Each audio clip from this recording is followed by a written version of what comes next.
এক ভদ্রলোক এসে বললেন যে আমার পেশেন্ট তো ভালো ছিল, কথা বলছিল, কিন্তু এখন তিনি কেন খারাপ হয়ে গেলেন ভর্তি করার পর। প্রশ্নটা আপনারা খেয়াল করুন যে ভালো পেশেন্ট নিয়ে এসেছিলাম কিন্তু এখন উনি কেন খারাপ হয়ে গেলেন। এখন আমার প্রশ্ন ছিল ওনার কাছে যে ভালো পেশেন্ট কখনোই হাসপাতালে আসেন না, আর আইসিইউতে তো কখনোই না। মানে আপনি যদি সুস্থ থাকেন বা ভালোই থাকেন বা মোটামুটি ভালো থাকেন বা স্টেবল থাকেন, আপনি কেন আইসিইউতে ভর্তি হবেন? তো ওনার প্রশ্নটা যখন আমি শুনলাম যে আমি আমার পেশেন্টকে ভালো নিয়ে আসছিলাম এখন খারাপ হয়ে গিয়েছে, আসলে এই প্রশ্নটাই অবান্তর। কারণ ভালো মানুষ কখনো আইসিইউতে ভর্তি হবে না। এটা এটা এটা আপনারা মানে সাধারণ মানুষ যারা তারাও বুঝবে। এটার জন্য আসলে মেডিকেল নলেজ প্রয়োজন নেই। কারণ আপনার বাসায় যখন একজন অসুস্থ হয় তখন তাকে প্রথমে যেটা করা হয়, তখন কোনো একজন মানে ইমার্জেন্সিতে নিয়ে যাওয়া হয় বা কোনো একজন চেম্বারে নিয়ে যাওয়া হয়, চেম্বারে কোনো ডাক্তারের কাছে নিয়ে যাওয়া হয়।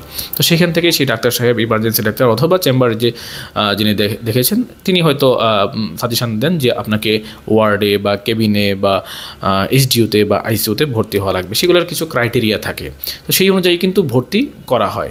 তো এই কথাটার কোনো ভিত্তি নাই যে আমি ভালো পেশেন্ট নিয়ে আসছিলাম এখন খারাপ হয়ে গিয়েছে। হ্যাঁ, আপনি যে পেশেন্ট, আপনার কাছে যে পেশেন্টকে মনে হচ্ছে যে কথা বলা মানেই ভালো, আমাদের কাছে সেটা না।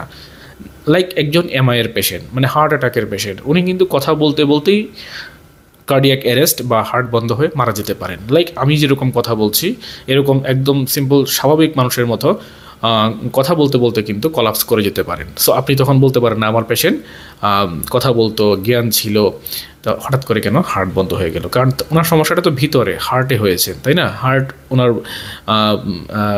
অ্যাটাক হয়েছে। সো হার্ট যদি অ্যাটাক হয় উনি তো কথা বলতে বলতেই কলাপস করবে, এটি স্বাভাবিক। তো এই বিষয়গুলো কিন্তু আমরা অনেকেই বুঝতে পারি না। এরকম অনেক হাজারো হাজারো প্রশ্ন থাকে যেগুলো আমরা সচরাচর পাই বা পেশেন্টের যারা পার্টি থাকে তাদের কাউন্সেলিং করার সময় আমরা শুনতে পাই যে এই প্রশ্নগুলো থাকে। তার মধ্যে এই প্রশ্নটি ছিল আরেকটি যে ভালো পেশেন্ট নিয়ে এসেছি খারাপ হয়ে গেছে। আসলে খারাপ হয়ে যায় না বা আমরা কেউ খারাপ করে ফেলি না, আমরা চেষ্টা করি সবসময় পেশেন্টের যেন ভালো হয়। এটা কোনো ডাক্তারই করে না, সব ডাক্তারই চায় তার পেশেন্ট ভালো হোক। তবে হ্যাঁ, সবাই তো আর মানে ভালো হয় না, কেউ কেউ আসলে খারাপ হয়ে যায় এবং আলটিমেটলি মারাও যেতে পারে। তো এই বিষয়গুলো আসলে যখন আপনারা প্রশ্ন করবেন একটু মানে চিন্তা করবেন যে আসলে আমি কী প্রশ্ন করছি। আমি কি ভালো পেশেন্ট নিয়ে কখনো আইসিইউতে যাব? এটা কি সম্ভব? এটা কি হয়? এটা হয় না, তাই না? Thank you.